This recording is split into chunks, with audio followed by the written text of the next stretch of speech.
Le président de la République reçoit en audience le commandant de la force Barkhane.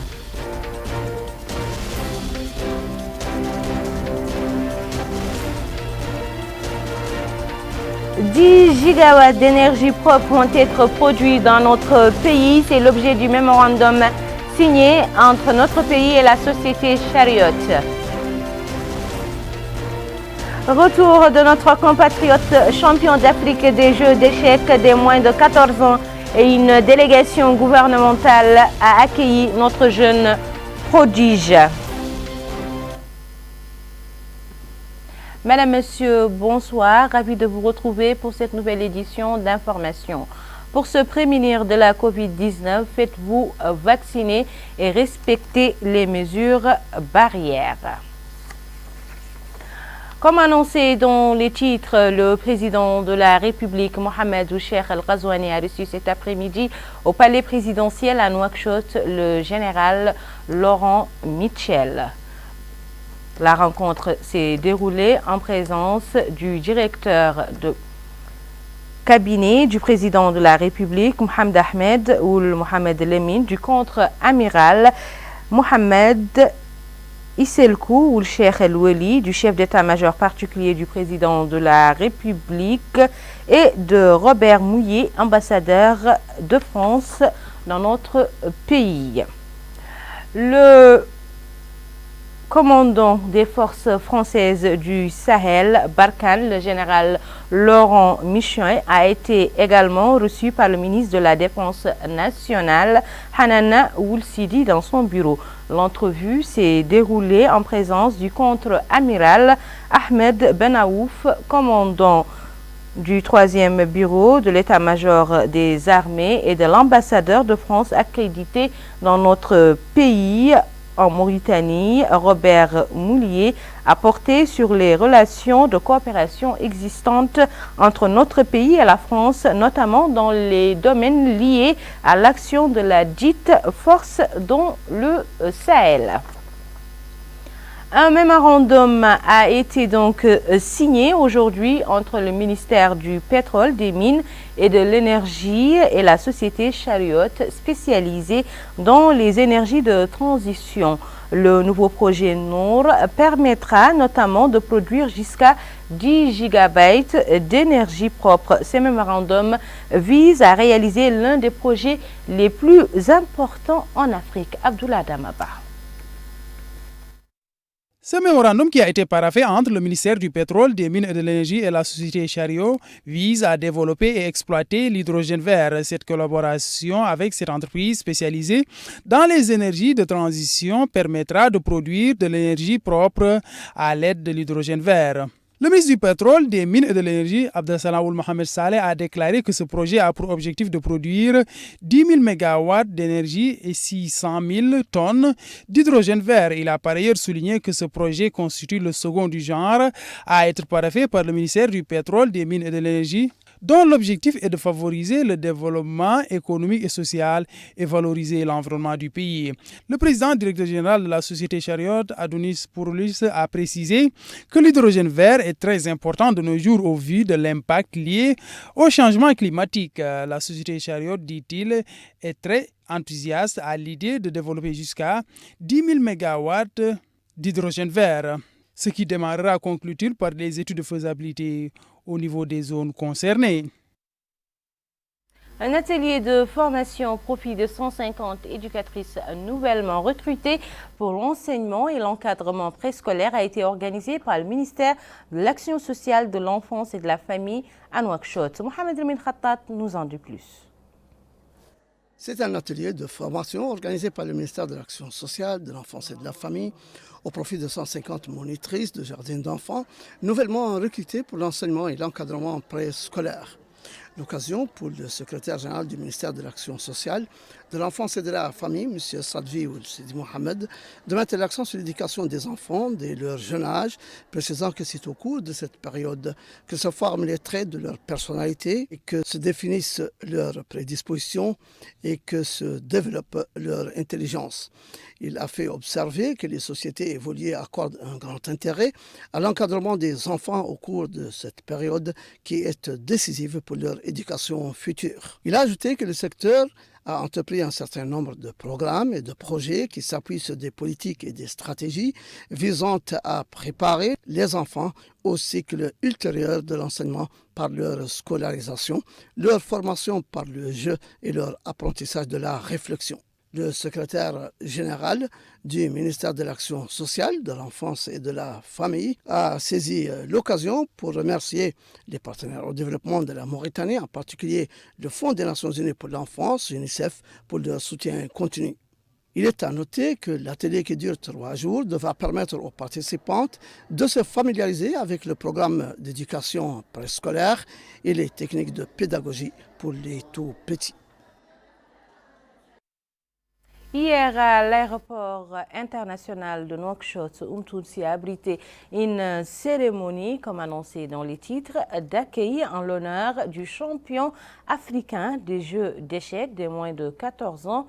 Cela a été organisé par le ministère de la Culture, de la Jeunesse et des Sports, des Relations avec le Parlement et celui de l'Action sociale de l'enfance et de la famille. Bokar Bailaba revient sur les temps forts de cet événement. Retour triomphal de notre jeune compatriote Abdrahim Taleb Mohamed qui s'est adjugé à Accra au Ghana la médaille d'or dans le championnat d'Afrique des jeux d'échecs de moins de 14 ans. L'accueil était à la hauteur de la dimension de l'événement. Les officiels étaient là pour ce moment historique du sport mauritanien.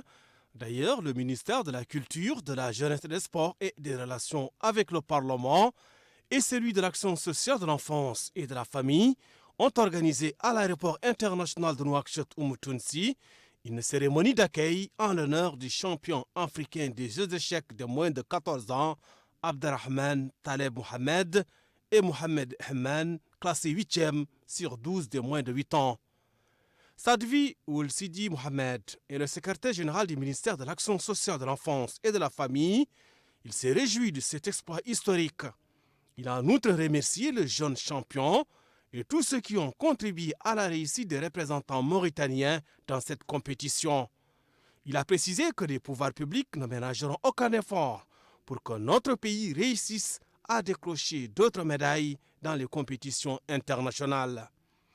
Ainsi, la consécration de notre jeune compatriote pour sa première participation à ce championnat africain entraîne une qualification au championnat international. Je voudrais dire que nous sommes ce soir ici pour accueillir deux champions mauritaniens pour la Coupe d'Afrique des Jeux d'échecs des moins de 15 ans. Et nous sommes là pour d'abord remercier la Fédération des Jeux d'échecs, le Comité olympique national, le staff technique, en l'occurrence les entraîneurs. Mais c'est aussi pour dire clairement qu'au niveau du ministère de la Culture, de la Jeunesse et des Sports, l'une des orientations principales, c'est de prendre en compte le sport au niveau du bas âge, au niveau des jeunes, et la détection des talents au niveau des jeunes, et pour essayer de développer ces talents et de les prendre en considération pour que nous ayons dans l'avenir un sport digne, représentatif de notre pays. La réussite du jeune Mauritanien a été également magnifiée par le Comité national olympique sportif mauritanien. Au nom du Comité olympique mauritanien, nous remercions ou nous félicitons la fédération, à travers laquelle aussi nous félicitons le champion. Et nous félicitons aussi toutes les parties prenantes qui ont œuvré vraiment à ce qu'il arrive, au résultat qui a été escompté aujourd'hui. Donc c'est pour dire que le comité olympique aussi est là pour accompagner toutes les fédérations dans l'atteinte de leurs objectifs, Inch'Allah. Autre réaction, c'est celle faite par le représentant de la Fédération mauritanienne des Jeux d'échecs, Mohamed Mahmoud Hamadi, qui s'est réjoui de cet exploit historique, saluant les efforts déployés par les pouvoirs publics dans la promotion des jeux d'échecs en particulier et du sport en général. Abdrahim Mohamed Taleb, champion africain des jeux d'échecs, a exprimé sa joie de remporter ce tournoi auquel ont participé 15 pays africains, avant de remercier le gouvernement pour l'intérêt accordé à sa participation. Il a en outre remercié son coach qui encadre sa carrière couronnée aujourd'hui par ce trophée continental. Le jeune Mauritanien Mohamed Hammam, classé 8e sur 12 des moins de 8 ans, s'est lui aussi félicité de cette participation, saluant les efforts déployés durant toute cette compétition au Ghana. Moulay Bouidia est le coach d'Abdrahman Mohamed Taleb. Il n'a pas caché sa joie de voir son protégé décrocher une médaille d'or, fruit d'intenses efforts et d'abnégation depuis que le jeune a embrassé cette discipline. Cet exploit historique a été également salué par des proches des deux jeunes Mauritaniens. Tous expriment leur fierté pour la superbe participation mauritanienne à cette compétition continentale. 150 candidats issus de 15 pays africains ont participé à ce championnat. Le jeune Mauritanien a conservé son avantage dès le début du championnat et il n'a perdu aucun match. Il remportera la médaille d'or après une victoire éclatante contre son adversaire sud-africain. Abdrahim Taleb Mohamed dispose d'un joli palmarès. Il avait remporté plusieurs compétitions locales et régionales. Et il s'était hissé en quart de finale du championnat du monde de sa catégorie. Voilà un exploit historique qui témoigne du progrès enregistré par notre pays au niveau de toutes les disciplines sportives. Merci beaucoup, Bokar, pour ce beau reportage qui nous rend tous fiers car c'est la victoire de toute la Mauritanie. Voyons à présent les quantités de pluie enregistrées au niveau de certaines localités du pays.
Je vous invite à présent à prendre connaissance de l'évolution de la situation épidémiologique dans notre pays relative à la pandémie de la COVID-19 avec ce bulletin quotidien du ministère de la Santé.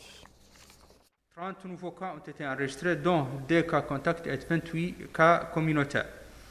Aussi, nous avons enregistré durant les dernières 24 heures 108 nouvelles guérisons et 4 décès.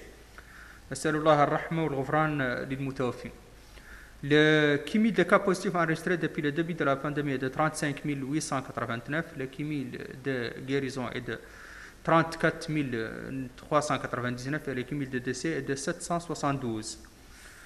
Les cas actifs sont aujourd'hui au nombre de 718, dont 689 asymptomatiques, 15 avec des symptômes simples et 14 avec situation clinique grave. Les nouveaux cas positifs se répartissent comme suit. Un nouveau cas positif a été enregistré à Amrij durant les dernières 24 heures, 2 à Tamchikat, 1 à Boutilimit, 1 à Atar, 1 à Shingati, 2 à Wadan, 2 à Chami, 3 à Nouadhibou, 3 à Tijikja, 1 à Zouarat, 2 à Akjoujet, 1 à Oksar, 5 à Tafrakzena, 1 nouveau cas à Tayert, 2 à Toujouni et 2 nouveaux cas ont été enregistrés durant les dernières 24 heures dans la Muqata d'Arafat. Pour la situation de la vaccination, nous avons enregistré durant les dernières 24 heures 388 premières doses et 1296 complètement vaccinés. Les agences bancaires de la ville d'Atar prennent très au sérieux les mesures préventives de lutte contre le coronavirus. L'application stricte de ces mesures est observée dans ces agences. Fatmetou Mitmoulaïzen. À la fin de chaque mois, des dizaines de salariés, agents et fonctionnaires viennent en masse aux agences bancaires de la ville d'Attar. Une situation qui pourrait constituer un terreau favorable à la propagation du coronavirus vu le nombre de personnes fréquentant ces établissements. C'est afin d'éviter toute éventuelle propagation du coronavirus que des mesures préventives ont été prises pour briser la chaîne de contamination. M. Mohamed Leminoul Lebnou, directeur d'une agence bancaire à Attar, explique qu'au niveau de leur établissement, une série de mesures de précaution telles que la distanciation physique, le port du masque, la désinfection des mains par les gels hydroalcooliques sont obligatoires pour toute personne voulant accéder à leur agence. Les clients de cette agence expriment leurs engagements à respecter les mesures préventives recommandées sanitairement. Ils affirment que ces mesures font l'objet d'une stricte application au sein de cet établissement bancaire. Le respect des mesures préventives recommandées par les autorités sanitaires compétentes et la vaccination demeurent les meilleurs moyens pour se prémunir contre la Covid-19, particulièrement dans les lieux de rassemblement tels que les agences bancaires. Les autorités administratives de Nouadhibou ont visité quelques-unes des boutiques d'approvisionnement par les magasins du commissariat à la sécurité alimentaire en produits alimentaires de base subventionnés. L'objectif de cette opération est de rendre ces denrées accessibles aux citoyens. Mohamed Khattat. Après l'approvisionnement des magasins du commissariat à la sécurité alimentaire en produits alimentaires de première nécessité, voilà les boutiques qui vendent à prix réduit aux groupes vulnérables qui repartent de plus belle dans la ville de Nouadhibou. De longues files indiennes attendent de profiter de cette baisse des prix des denrées alimentaires, riz, sucre, blé, huile, pour remplir le panier de la ménagère. Ces magasins qui vendent à prix réduit sont une aubaine pour nous et nous nous en félicitons, dit cette femme. Nous remercions les pouvoirs publics de cette démarche qui met du baume dans nos cœurs, déclare cette autre. C'est dans cette atmosphère de satisfaction que les autorités administratives s'en sont allées visiter nombre de ces boutiques dans les quartiers Saleh et Tarhil, prenant le pouls de la situation et constatant de visu le déroulement des opérations de vente à prix réduit de ces produits alimentaires aux populations vulnérables. L'occasion pour M. Cheikh Mohamed Hassan, directeur de cabinet du Wali par intérim, de souligner que cette visite de terrain permet de s'enquérir des opérations d'approvisionnement des magasins de vente des denrées alimentaires à prix réduit, dont, dit-il, 24 sur 39 ont été alimentés. Chaque jour, 6 magasins sont approvisionnés et dans 2 ou 3 jours, nous aurons parachevé l'opération dans sa totalité, déclare-t-il. De même que les populations sont rassurées et satisfaites de ces opérations de vente à prix réduit. Même constat de satisfaction chez le maire de Nouadhibou, M. Qassim El-Bellali, qui s'est réjoui de cette opération, laquelle s'inscrit dans le cadre, dit-il, de l'attention portée aux groupes vulnérables par les autorités publiques, soulignant que le rôle que jouent les magasins d'approvisionnement dans le soutien des ménages à faible revenu,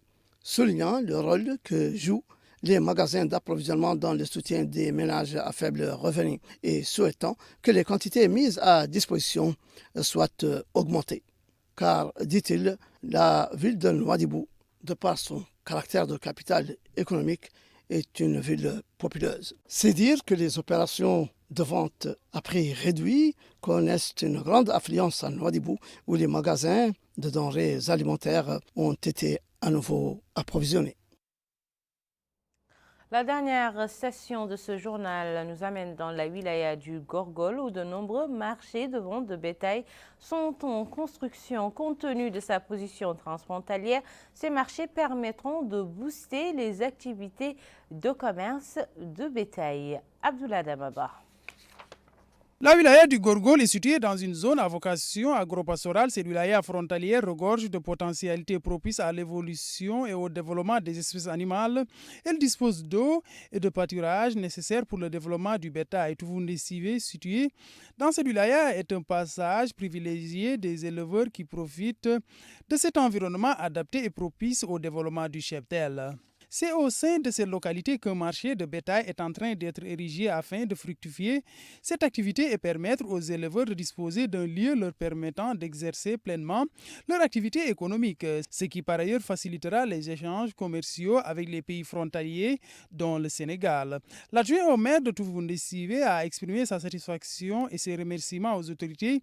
Il a aussi félicité les différentes parties engagées dans la construction de ce marché, principalement les ouvriers et autres acteurs, dont les éleveurs qui sont déjà installés avant la réception de cet ouvrage. Ce marché de 555 mètres comprend une mosquée, des locaux administratifs, une pharmacie, entre autres. Le superviseur du projet de construction du marché de Toufoundé-Sivé a affirmé que ce projet comprend un lieu dédié à la vente du bétail de différentes espèces. Il a à la fin précisé que les travaux ont été exécutés à hauteur de 74%.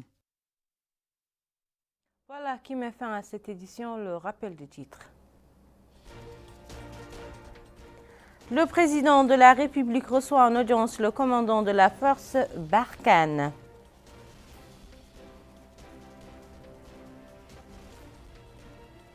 « 10 gigawatts d'énergie propre vont être produits dans notre pays. C'est l'objet du mémorandum signé entre notre pays et la société Chariot.